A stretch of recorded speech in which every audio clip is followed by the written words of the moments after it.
The Archive Discovery. Junior archivist Kexley ran her sensory appendages over the sealed quantum storage unit for the third time, hardly believing what her instruments were telling her. The unit, buried deep in the restricted section of the Galactic Historical Archives, bore classification markers she'd never encountered in her 60 cycles of service. Her atmospheric recycler whirred faster as excitement built in her thoracic cavity. Authorization verified. Temporal seal disengaging, the Archive's AI announced. The storage unit's protective field shimmed and dissipated, revealing a simple data crystal that seemed to pulse with an inner light. Kexley's recent promotion to senior clearance had granted her access to previously restricted sections of the archives, but she hadn't expected to find anything quite like this.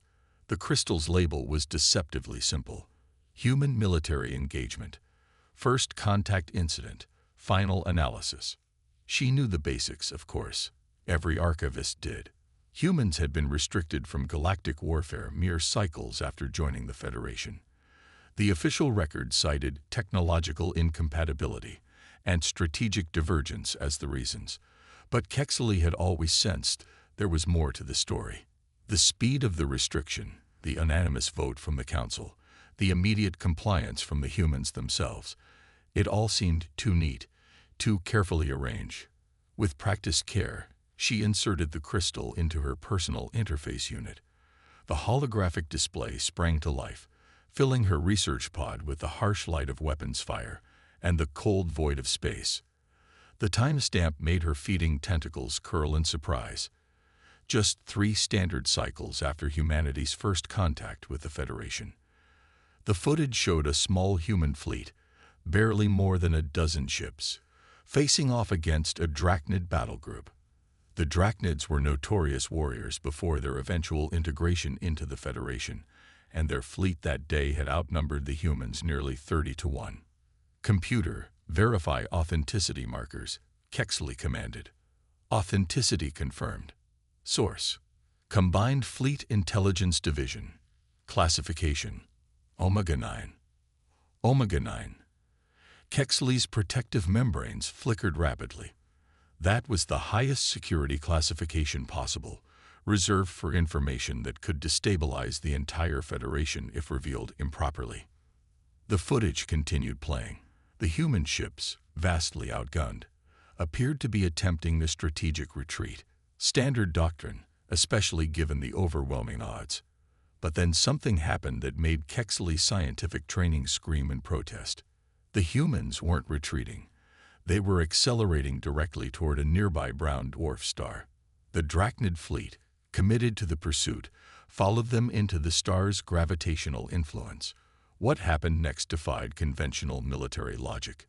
The human ships split into 3 groups, using the brown dwarf's gravitational field to execute a complex series of maneuvers. Each group sailed past the star at precisely calculated angles, bleeding off velocity in ways that seemed almost suicidal. The Drachnid fleet, trying to maintain their pursuit formation, found their carefully coordinated fleet scattered by the same gravitational forces. That's when the humans struck back. Their ships, now moving at relatively lower speeds, pivoted with precision that shouldn't have been possible for such primitive vessels. They had turned the entire star system into a 3-dimensional firing range, with the Drachnid ships caught in predictable gravitational arcs that made them perfect targets. Analysis mode, Kexley commanded, her scientific curiosity overwhelming her horror at the tactical brilliance on display. Calculate time from initial engagement to strategy execution. 8 standard minutes, the computer responded. Human commanders devised and implemented this tactical response in real time, with no prior evidence of such maneuvers in their tactical databases. 8 minutes. They had turned the fundamental forces of physics into a weapon in 8 minutes. The footage continued, showing the aftermath. The Drachnid fleet, once proud and coordinated, had been reduced to scattered groups of ships struggling against the very forces of nature. The human vessels, despite their technological inferiority, had achieved total tactical superiority. But that wasn't what made Kexley's appendages tremble as she continued watching. It was the next part that truly revealed why humans had been banned from warfare. The remaining Drachnid ships, realizing their vulnerability, attempted to regroup at the system's edge. It should have given them time to recover, to reorganize. The humans didn't let them. Instead, they did something that violated every convention of space warfare Kexley had ever studied. They turned their ships faster than light drives to a frequency that resonated with the brown dwarf's core. The star, already unstable, began to pulse erratically. The humans had somehow transformed a celestial body into a weapon of mass destruction. The footage ended abruptly, replaced by a series of rapid-fire analytical notes from various Federation species. Kexley's translator worked overtime processing the frantic reports. They weaponized astronomy itself, from first principles to tactical application in minutes. No evidence of prior planning, pure adaptive response. Technological limitations irrelevant. They think in weapons. The final note, marked with the highest priority marker Kexley had ever seen, was simple. Immediate restriction necessary. Their minds are the weapons, not their technology. Kexley sat in her research pod for a long time after the display faded, her thoughts racing. The official histories spoke of humanity's restriction from warfare as a diplomatic necessity, a way to standardize military protocols across the Federation. The truth, she now realized, was far more profound. Humans hadn't been restricted because they were dangerous in conventional terms. They had been restricted because they could turn anything, literally anything, into a weapon. Their technological limitations hadn't held them back. They had simply worked around them, using the universe itself as their arsenal. With trembling appendages, Kexley began composing her research notes. This wasn't just a historical curiosity. It was a fundamental insight into why the Federation handled humans so carefully, integrating them fully into every aspect of galactic society except warfare. The humans had demonstrated, in just 8 minutes of their first major space battle, that they didn't need advanced technology to be deadly. They just needed physics and imagination. As she worked, a priority message flashed across her display. Her supervisor, Chief Archivist Venpo, wanted to see her immediately. Kexley's respiratory rates increased. Had her access to the restricted files been noticed already? As she secured the data crystal and prepared to leave her pod, she couldn't help but wonder. Did the humans know why they had really been restricted? And more importantly, did they care? The answers, she suspected, would be just as fascinating as the questions. But those would have to wait. Right now, she had to explain to her supervisor why she had accessed some of the most classified military records in the Federation's history. As she made her way through the archive's crystalline corridors, Kexley couldn't shake the image of those human ships, turning a star's gravity into a weapon with nothing but basic physics and quick thinking. Perhaps the restriction wasn't just about preventing humans from fighting wars. Perhaps it was about preventing the rest of the galaxy from learning just how creative humans could be when pushed into a corner. The thought made her nervous system tingle with both fear and fascination. She had a feeling her discovery was just the beginning of a much larger story. The Scholar's Quest. Professor Naztul's research chamber at the Galactic Institute of Strategic Studies had remained undisturbed for 3 cycles. The crystalline walls, normally transparent, had been polarized to complete opacity. Warning markers flickered outside, deterring casual visitors. Inside, the professor's bioluminescent patches pulsed with intense concentration as he reviewed the classified files that Junior Archivist Kexley had uncovered. But the footage of the brown dwarf incident was just the beginning. As one of the Federation's leading xenoanthropologists, Naztul had been granted emergency access to the complete classified history of human military engagement. What he found kept him awake through multiple rest cycles. The holographic display before him showed a different battle, one that occurred mere days after the brown dwarf incident.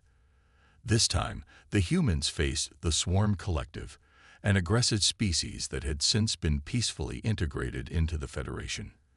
The collective's strength lay in their numerical superiority and their ship's ability to link into devastating attack formations.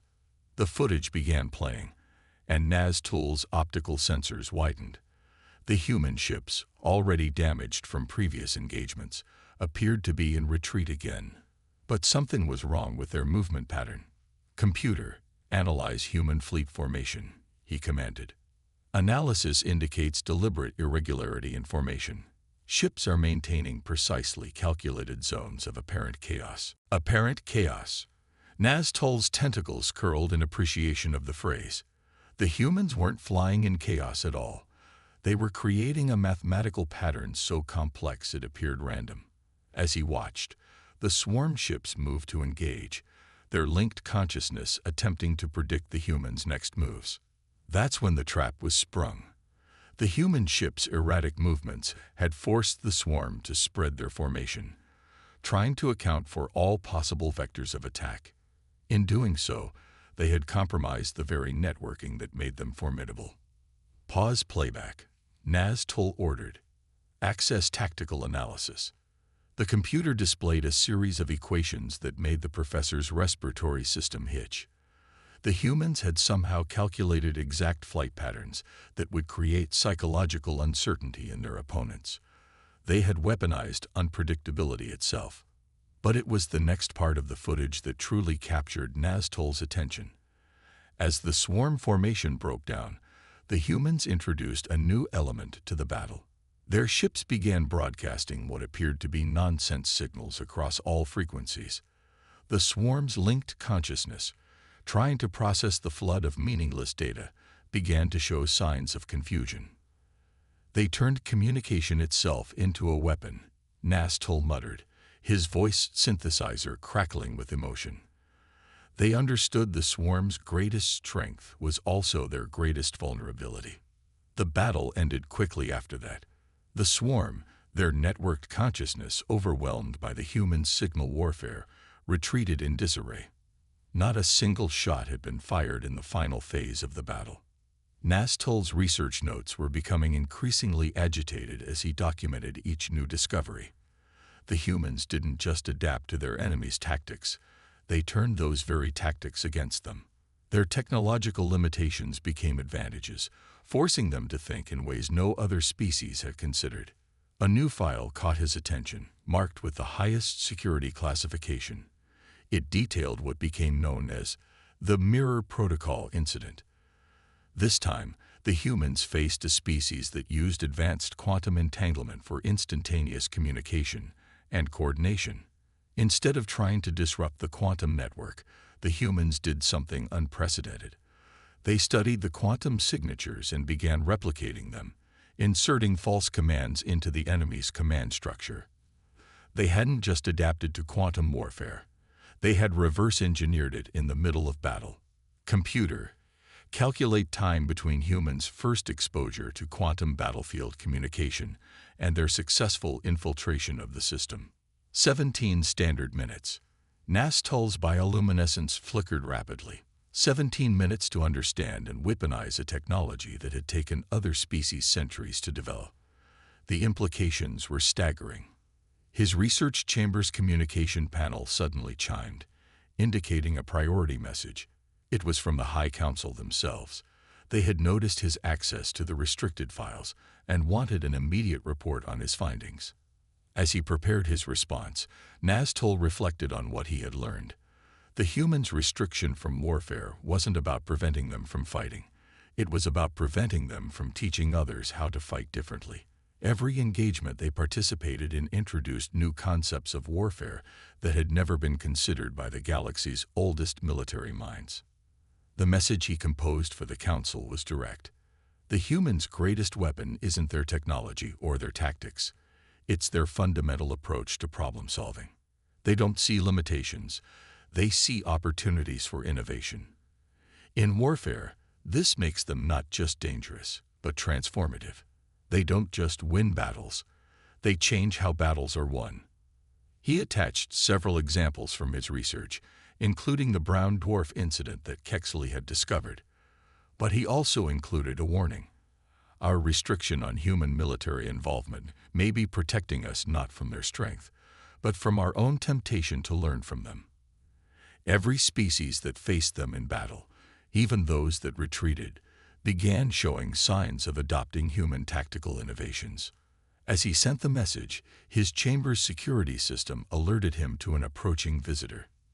Junior Archivist Kexley had arrived, presumably to discuss their shared discoveries. Nastol prepared to share his findings, knowing that each new piece of evidence painted a clearer picture of why humans had been so quickly and thoroughly removed from galactic warfare. They weren't just good at fighting. They were good at changing how fighting worked. And in a galaxy that had developed relatively stable military doctrines over thousands of cycles, such fundamental innovation was more dangerous than any weapon could ever be. The diplomatic incident. The Grand Chamber of the Galactic Council hummed with tension. Emergency quantum link projectors displayed representatives from all 217 member species, their varied forms flickering in and out as the ancient chamber systems struggled to maintain the unprecedented number of simultaneous connections. High Counselor Vexalia's crystalline form sparkled under the chamber's lights as she addressed the assembly. The situation in the outer rim cannot be ignored any longer. The entity has consumed 3 more systems since our last emergency session. The entity, even its name was a subject of debate. It had appeared from intergalactic space 6 cycles ago, defying all attempts at classification or communication. It consumed energy at an impossible rate, leaving dead stars and cold planets in its wake. The combined fleets of 17 species have failed to even slow its advance. Admiral Zix of the Federation Defense Force reported, his chitinous exoskeleton clicking in frustration.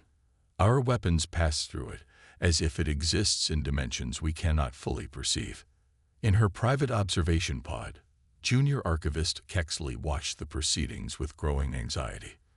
Professor Nastol sat beside her, his bioluminescent patches pulsing rapidly as he took notes. They had been summoned to provide historical context, but both knew they carried information that could change the course of the debate. A Hive-Mind representative spoke next, their collective voice resonating through the chamber. We must consider all options, even those previously deemed inadvisable. The chamber erupted in overlapping voices. Everyone knew what the Hive-Mind was suggesting. The human restriction had stood for over 50 cycles, unprecedented in its unanimity and scope. We have all seen the classified archives, the Hive-Mind continued. We know why humans were restricted from warfare, but perhaps what made them dangerous then makes them essential now. Kexley felt her appendages tremble as she remembered the footage she had discovered. The humans turning gravity into a weapon, chaos into strategy, communication into confusion. What would minds like that do when faced with an enemy that seemed to defy physics itself? High Counselor Vexalia raised her crystalline arms for silence. We have a human representative waiting to address the council. Ambassador Chen, you may speak. The holographic display shifted to show a human female, her dark eyes scanning the assembly with unsettling directness. Honorable Council, humanity understands and respects the restrictions placed upon us. We have proudly contributed to the Federation's growth through science, culture, and commerce, but this threat is unprecedented. She paused, and Kexley noticed how every being in the chamber seemed to lean forward slightly. We are not asking to rejoin your military structure. We are offering consultation. Let us look at your data. Let us suggest alternatives. You don't need our ships or our weapons. You need our perspective. Professor Nastol's tentacles curled in appreciation of the careful diplomatic language. The humans weren't asking to fight. They were asking to think about fighting. The distinction was subtle but crucial. Admiral Zix's voice cut through the murmurs. With respect, Ambassador, we have the finest military minds in the galaxy working on this problem. What could human observers add? The human smile made Kexley's protective membranes flutter. Admiral, did you know that Earth's oceans contain organisms that exist in seemingly impossible states? There's a creature called a tardigrade that can survive in space, in crushing depths, in extreme temperatures. When we first reached the stars, we didn't just bring our technology. We brought billions of years of evolution's lessons in dealing with the impossible. The chamber fell silent. Kexley realized the human wasn't just offering military advice. She was suggesting an entirely new way of thinking about the problem. The entity seems to defy our understanding of physics, Ambassador Chen continued. Good. Humans have extensive experience with phenomena that initially defied explanation. We turned our confusion into curiosity, our limitations into innovations. Let us approach this threat not as warriors, but as students facing a fascinating puzzle. Professor Naztul suddenly activated his public channel. Counselors, my research into human military history reveals a crucial pattern. They don't just solve problems, they redefine them. Every time they faced superior forces, they changed the nature of the conflict itself. The High Counselor's crystalline form shimmered as she considered this. Ambassador Chen, if we accept your offer of consultation, how can we be certain this won't lead to new forms of warfare spreading throughout the Federation? The human's response was immediate. Because we'll do what we've always done best: adapt. You need solutions that work within existing military frameworks. We can provide that. Think of us not as weapons, but as translators, converting human intuition into tactics your forces can use without fundamentally changing their nature. Kexley watched as the council members communicated through their private channels. The proposal was elegant. It offered human innovation while maintaining the core reasons for their restriction. They wouldn't be teaching the galaxy new ways to fight. They would be finding new ways to apply existing principles. The vote, when it came, was not unanimous like the original restriction, but it was enough. Humanity would be allowed to consult on the entity crisis under strict guidelines and monitoring. As the session ended, Kexley turned to Professor Naztul.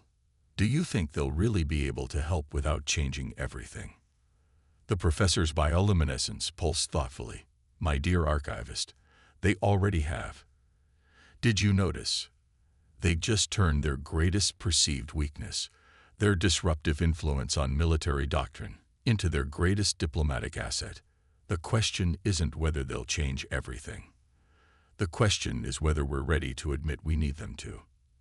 The human element. The strategic analysis chamber aboard the Federation flagship, Eternal Vigilance, had been transformed. Where neat rows of holographic displays once showed standard tactical readouts, chaos now reigned. The walls were covered with what the humans called sticky notes, physical pieces of paper with handwritten observations. Strings of different colors connected various notes, creating a web of connections that made no sense to most of the alien observers.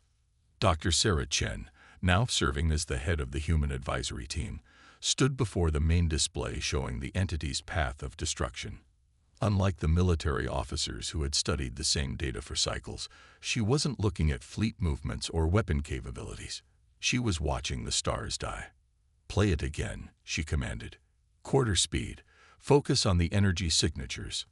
Admiral Zix clicked his mandibles in frustration. Dr. Chen, we have analyzed these recordings thousands of times. The entity absorbs energy in ways that defy known physics. Exactly, Sarah smiled, her eyes never leaving the display. It defies known physics, but what if we're looking at it wrong? What if it's not defying physics at all? What if it's using physics we haven't discovered yet? Kexley, who had been invited to observe due to her role in uncovering the historical records, watched as the human scientist approached the problem with the same lateral thinking that had made her species so dangerous in warfare. Look here, Sarah pointed to a particular moment in the recording. Every time the entity encounters a new star system, there's a brief delay before it begins feeding. Almost like it's adjusting its appetite, finished Dr. Marcus Wong, another human scientist. He was examining what appeared to be primitive physical models made from various materials. It reminds me of something, but I can't quite place it. Professor Naztul's bioluminescence flickered with interest. You're anthropomorphizing it, attributing biological characteristics to what could be a purely physical phenomenon. That's exactly what we're doing, Sarah grinned, because right now, our greatest advantage is that we're the only ones looking at this wrong. She gestured to the chaotic wall of notes and strings.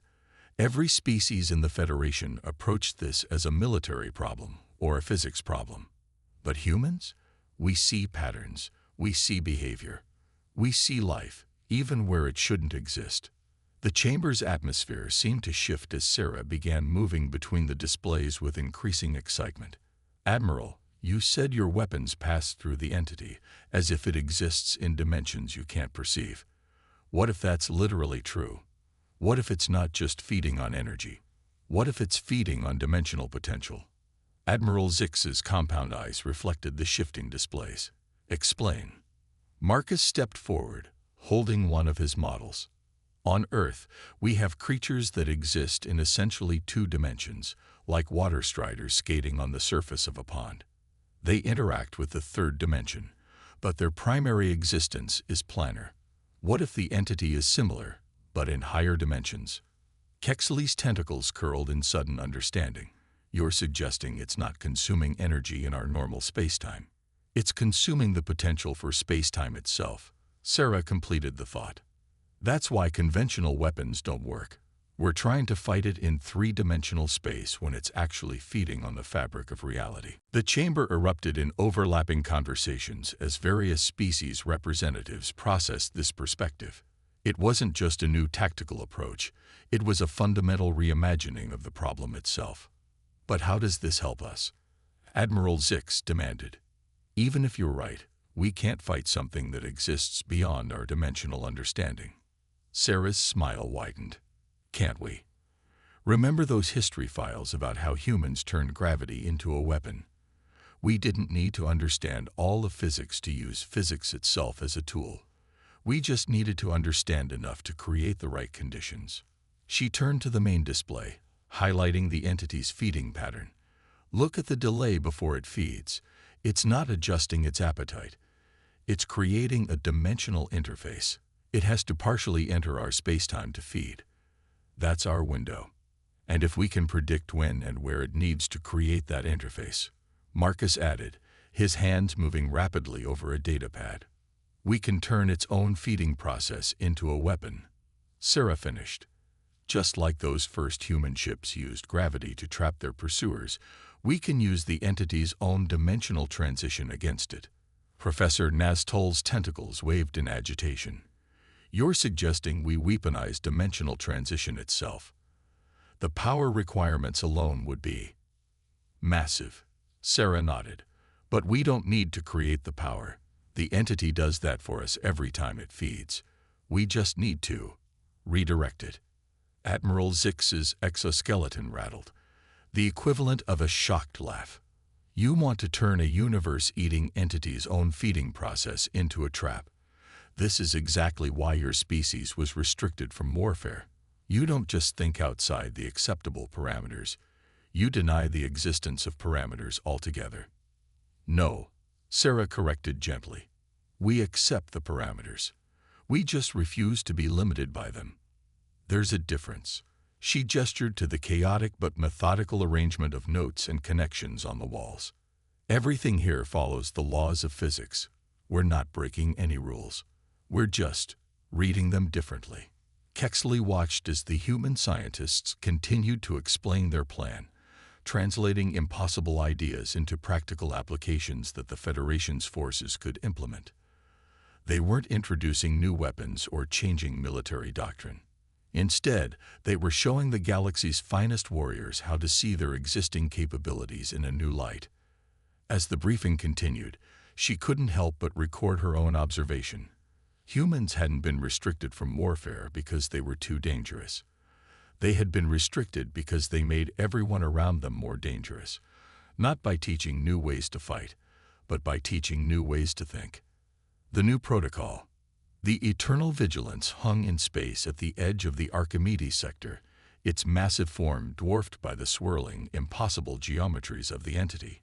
Behind the flagship, the combined fleet of the Federation waited in a formation that would have seemed chaotic to observers from 50 cycles ago. But there was a pattern to the apparent disorder, a pattern designed by human minds, but executed by alien hands. In the flagship's strategic analysis chamber, Dr. Sarah Chen watched the final preparations with outward calm. Only the slight tremor in her hands as she adjusted the holographic displays betrayed her tension. Around her, representatives from 17 species monitored their stations, each following protocols that had been radically revised over the past few weeks. "The entity will reach the target star system in 3 minutes," Admiral Zix announced, his chitinous armor gleaming under the emergency lights. "All ships report ready for dimensional interface exploitation." Professor Nastul, who had insisted on being present for this historic moment, exchanged glances with Kexley. The young archivist had grown from a curious researcher into a vital part of the operation, her knowledge of historical human tactics proving crucial in translating modern innovations into acceptable protocols. "Remember," Sarah addressed the chamber, her voice carrying the weight of centuries of human adaptation, "we're not fighting the entity. We're not even trying to stop it. We're simply creating conditions that make its own nature work against it." The main display showed the entity approaching the carefully chosen star system. It was a trinary system, 3 stars locked in a complex gravitational dance that the humans had described as perfect for our purposes. The Federation fleet had spent days adjusting the stars' magnetic fields using techniques that were, technically, within existing military doctrine, even if no one had ever thought to use them this way before. Entity beginning dimensional transition. Marcus reported from his station, surrounded by his physical models that had helped explain concepts that defied standard military terminology. "Feeding sequence initiating in 30 seconds. Sarah nodded to Admiral Zix. "Time to test our hypothesis." The Admiral's mandibles clicked in what might have been amusement. "To think, we're about to attempt something that makes the brown dwarf incident look conservative." He raised his primary appendage. "All ships, execute Protocol Mobius." The Federation fleet moved with precise coordination, each ship contributing to a pattern that looked random but was mathematically perfect. They weren't attacking the entity. They were reshaping space-time itself around it, using the gravitational fields of the 3 stars as vast lenses to focus and redirect dimensional energy. The entity, committed to its feeding pattern, began to extend its higher dimensional structures into normal space-time. That's when the trap was sprung. The modified magnetic fields of the 3 stars suddenly shifted, creating a cascade of gravitational distortions. The entity, partially manifested in normal space, found its feeding process disrupted in ways that should have been impossible for 3-dimensional beings to achieve. "It's working," Sarah breathed, watching as the entity's impossible geometries began to twist in on themselves. "The dimensional interface is collapsing exactly as predicted." The chamber's displays blazed with energy readings as the entity tried to compensate. But the humans had done what they did best. They had turned understanding into advantage. The very process the entity used to feed had become a trap, using its own higher dimensional nature to create a cascade of spatial distortions. "Look," Kexley gestured with her tentacles at a secondary display. "It's not just being pushed back, it's being changed." She was right. The entity, caught in the intersection of modified gravitational fields and its own disrupted feeding process, was being forced to adapt. Its attempts to feed were actually restructuring its own dimensional interface.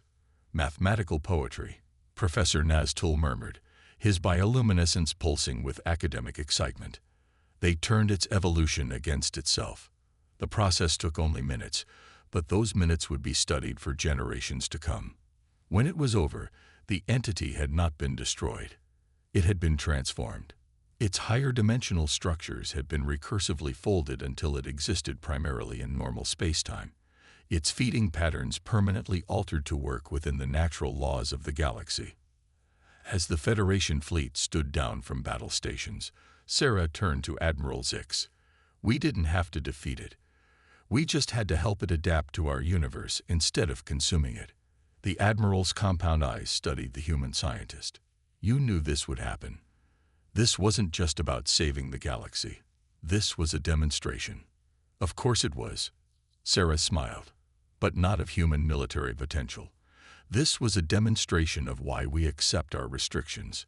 We don't need to fight wars to change them. We don't need to be warriors to help protect the galaxy. We just need to be allowed to think, to observe, to suggest. In the days that followed, the Galactic Council convened a special session to discuss the implications of what had happened. The human military restrictions were not lifted. In fact, they were formally strengthened. But alongside them, a new protocol was established. The Protocol of Adaptive Insight, as it came to be known, created a framework for human consultation on galactic threats. It acknowledged that humanity's greatest contribution to the Federation wasn't their potential for warfare, but their capacity for revolutionary thought. Kexley, completing her final archival entry on the entity incident, found herself reflecting on the symmetry of it all. 50 cycles ago, humanity had been restricted because they could turn anything into a weapon. Now they had proven that this same capability, this ability to see beyond conventional limitations, made them essential allies in the Federation's evolution. Her entry concluded with a personal observation. The humans' greatest achievement wasn't learning to fight differently. It was teaching the galaxy to think differently while remaining true to its principles. They showed us that the most powerful adaptations don't require breaking the rules. They just require understanding them deeply enough to see possibilities that were always there. In the restored peace of the archival chambers, as Kexley sealed her records for future generations, she knew she had documented more than just another historical event. She had witnessed the moment when humanity's greatest perceived threat had become their greatest gift to the galaxy. Not the power to wage war, but the wisdom to transform it into something else entirely.